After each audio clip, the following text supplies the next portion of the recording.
माता दी। प्रिय बंधुओं एवं श्रद्धा की धरोहर माताएं बहनें, आज जो है यहाँ राधा कृष्ण मंदिर बरखेड़ी से मैं पंडित मनोहर शास्त्री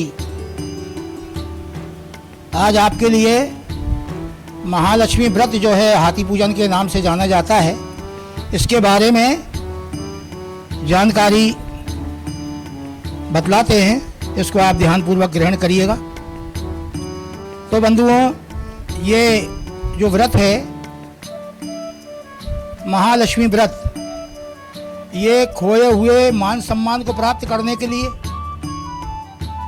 एवं दरिद्रता को हटाने के लिए, भगवती महालक्ष्मी को स्थिर करने के लिए, अपने स्वयं के ऊपर कृपा करवाने के लिए माता ये व्रत रखती हैं और इससे अवश्य जो है भगवती महालक्ष्मी की कृपा होती है। तो बंधुओं, ये व्रत जो है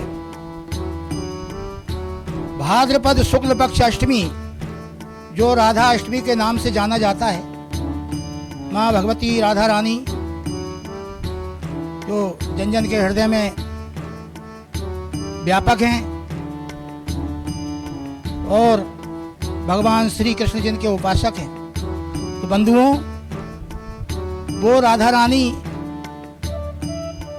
जिनके ध्यान करने के लिए बड़े बड़े ऋषि मुनि तरसते हैं, तो उस दिन ये राधा अष्टमी के दिन जो व्रत करते हैं, उनके लिए उन्हीं की कृपा से, लाडली श्री राधाजू की कृपा से, चरणों की कृपा से ब्रज की रज का महत्व समझ में आने लगता है और कृपा बरसने लगती है।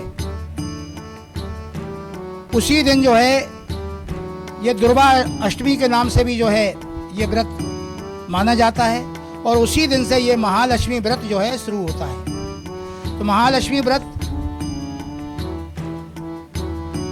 ज्येष्ठा नक्षत्र में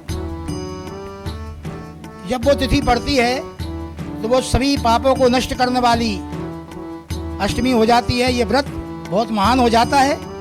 तो उस दिन जो है बंधुओं, इसमें बतलाया है वशिष्ठ पुराण के अंदर, संक्षिप्त नारद पुराण है, इसमें पेज नंबर 457 पर लिखा हुआ है कि भगवान नारायण ने भगवती महालक्ष्मी की कृपा प्राप्त करने के लिए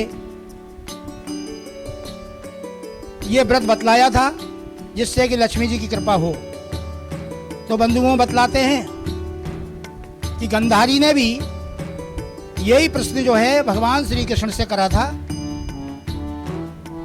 कि केशव, हमारे लिए क्या करना चाहिए ऐसी स्थिति में। तो भगवान श्री कृष्ण ने गंधारी को इस व्रत के बारे में बतलाया था और इसी व्रत के बारे में मंगलसेन नाम के जो राजा थे उनको भी चित्ररथ नाम के गंधर्व ने बतलाया था। एक वृत्रासुर बेत्रवती, जिसका नाम बेतवा नदी पड़ा हुआ है, उनके पुत्र का नाम वृत्रासुर था और उन्होंने एक राजा से विवाह करने के पश्चात एक पुत्र उत्पन्न किया जिसका नाम वृत्रासुर हुआ। उसने स्वर्ग में सभी जगह जो है अपना आसन जमा लिया था। तो उसका राजपथ हटाने के लिए ये व्रत भगवान ने बतलाया था और गंधारी से भगवान केशव ने कहा कि आप चिंता न करें भुआ, आप जो है इस व्रत के लिए करिए, सब कुछ ठीक हो जाएगा। तो गंधारी ने जो है भाद्रपद शुक्ल पक्ष अष्टमी के दिन संकल्प लेकर के ये व्रत को आरंभ किया और पूरे हस्तिनापुर के अंदर ये व्रत शुरू किया गया। तो उस दिन संकल्प लेकर के प्रतिदिन जो है माँ भगवती महालक्ष्मी की आराधना बतलाया है कि स्वर्ण की प्रतिमा होना चाहिए, सोने चांदी के सिक्के होना चाहिए, श्री यंत्र होना चाहिए, दूध दही से शक्कर घी से भगवती महालक्ष्मी का पूजन अभिषेक करना चाहिए और इसमें खीर का भोग विशेष करके बतलाया है। और हवन भी जो हम करते हैं, कमलगटे, खीर और बील पत्री जो होती है, ये तीन चीज़ों से भगवती महालक्ष्मी की कृपा अवश्य होती है।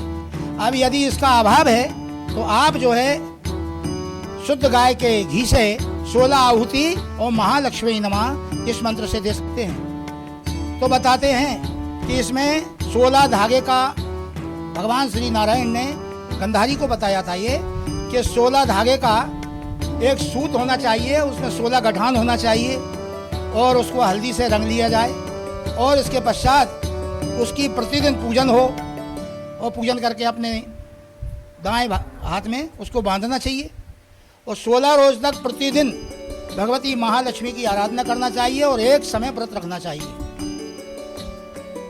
आश्विन कृष्ण पक्ष अष्टमी तक ये व्रत चलता है, जो कि आज अष्टमी है। तो आज के दिन जो है बतलाया गया है कि वो 16 गठान का धागा लेकर के सर्वतो भद्रमंडल बनाने के पश्चात कलश स्थापित करने के बाद कलश के नीचे उसको रखना चाहिए और प्रत्येक सामग्री 16-16 होना चाहिए। भगवती को कई प्रकार के जो पकवान बनाए जाते हैं उनकी मात्रा 16 होना चाहिए। स्वाहाग सामग्री की जो सामग्री है, जो भी व्यवस्थाएं हैं, वो 16 होना चाहिए।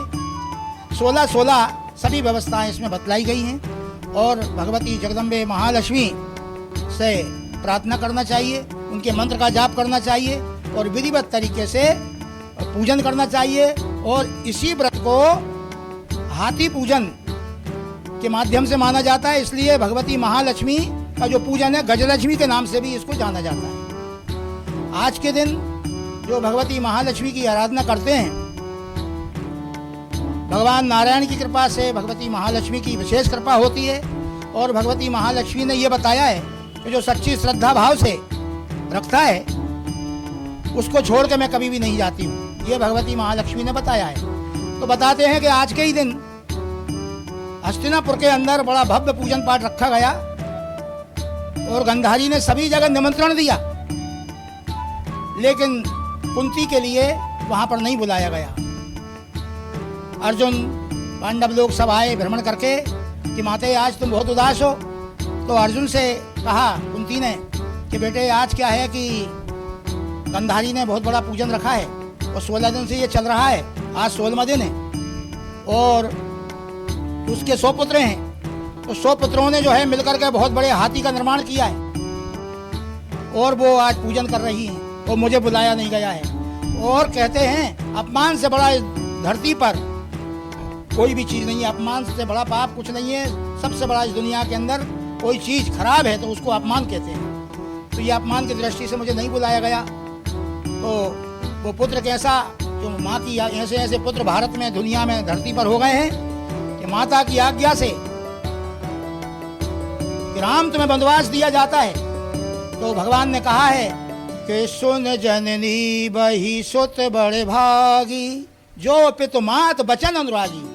माता का कहना था कि माँ आप चिंता का त्याग कर दीजिए, मैं आज जो है आप तैयारी करवाइए और मैं ऐसा पूजन वाला हाथी बुलवा रहा हूँ, ना धरती पे किसी ने उसे अभी तक देखा होगा, नहीं देख पाएगा। चिंता मत करो, आप तैयारी करिए, मैं अभी हाथी लेकर आता हूँ। कहाँ से लाओगे, आप तैयारी करिए। माता ने पूरे नगर में ढिंढोरा पिटवा दिया। हस्तिनापुर की माता बहनें सब जो है गंधारी के यहाँ पर थी, जगह जगह पूरे गांव में उत्सव मनाया जा रहा था। इधर जो है बाण पर रख करके उन्होंने स्वर्ग में चिट्ठी भेजी के इंद्रदेव अपना ऐरावत हाथी शीघ्र भेजिए।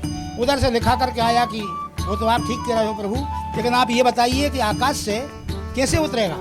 इधर से वापस चिट्ठी गई कि चिंता का त्याग कर दीजिए, मैं जो है बाणों का पुल बना देता हूँ, बाणों से मार्ग बना देता हूँ। बाणों के द्वारा मार्ग बना दिया गया और स्वर्ग से जो है ऐरावत हाथी मातली, अध्यात्म रामायण के अंदर दिया है, उसके सारथी का नाम मातली था। तो मातली के द्वारा वो रथ को भेजा गया, कल से धारण करते हुए सुंदर अच्छी अच्छी मालाएं हीरे जवाहरात से सुसज्जित करके वो यहाँ पर धरती पर जब उतरा तो पूरे हस्तिनापुर के लोग सब पूजन पाठ छोड़ करके और देखने के लिए आ जाते हैं। और कुंती माँ के आंगन में आकर के वो उतरता है, तो वहाँ पर आकर के बड़े भाव के साथ पूजन किया जाता है और भगवती महालक्ष्मी की आराधना की जाती है। भगवती महालक्ष्मी का जब आवाहन किया तो कमल के पुष्प पर आकर के वहां पर आकर के हाथी पर विराजमान हो जाती है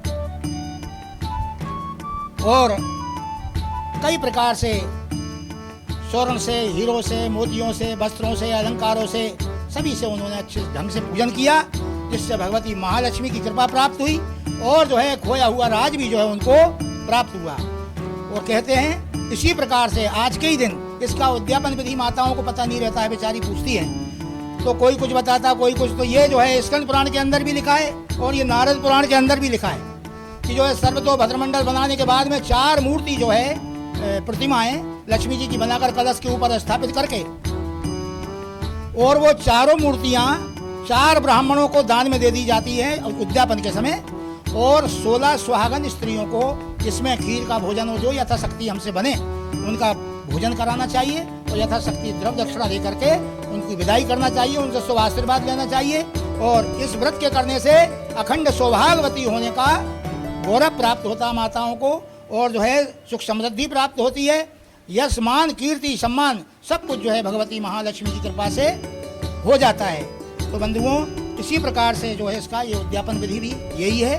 उसमें भी 16 ही जो है सब व्यवस्थाएं होना चाहिए, सब प्रकार की भगवान वगैरह। और इसमें विशेष करके खीर की आहुति, कमल गड्ढे की और बीलपत्री की आहुति को विशेष बताया है। ये नहीं होने पर कपिला गऊ के दूध के द्वारा खीर का निर्माण करके उसका करें 16 आहुति। ये भी संभव नहीं है तो केवल घी की आहुति जो है आप दे सकते हैं, जिससे भगवती महालक्ष्मी की अवश्य कृपा प्राप्त होगी। और बंधुओं, इसी के साथ में बतलाया गया है कि अष्टमी के रोज, चतुर्दशी के रोज और एकादशी के रोज ओम श्रीम ह्रीम श्रीम कमले कमलालय, ओम ह्रीम श्रीम कमले कमलालय प्रसिद्ध प्रसिद्ध ओम श्रीम महालक्ष्मी नमः, इस मंत्र के द्वारा जाप करना चाहिए। इसी मंत्र के द्वारा हम हवन भी कर सकते हैं। और ये अष्टमी के रोज, एकादशी के रोज संपुटित श्री सूक्त का जो पाठ करता है, तो भगवती महालक्ष्मी ने स्वयं ने कहा है कि जो ऐसा करता है उसको छोड़ करके मैं कभी भी नहीं जाती हूँ, सदा वहाँ पर जो है कृपा बरसाती रहती हूँ।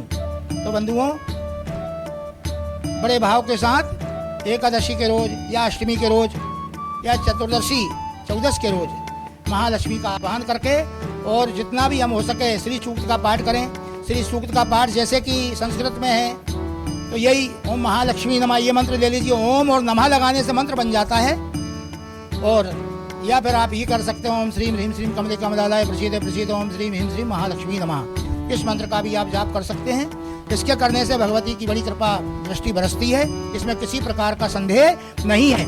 और ये इसके पश्चात दूसरे रोज से जो है आप अपने पितृ देवताओं का आह्वान करें और उनके प्रति अच्छे भाव से जो उनको तर्पण वगैरह करिए, क्योंकि 3 अंजलि भी तर्पण इतना बड़ा महत्व रखता है कि कई पीढ़ी का कल्याण कर देता है। इसलिए सज्जनों, माताएं, बड़े भाव से ये व्रत को आप करिए और जिन माताओं को उद्यापन करने की इच्छा हो वो इस ढंग से जो है उद्यापन भी कर सकती है। बोले लक्ष्मी नारायण भगवान की। न फेक न लेट, देखते रहिए पीपल्स अपडेट।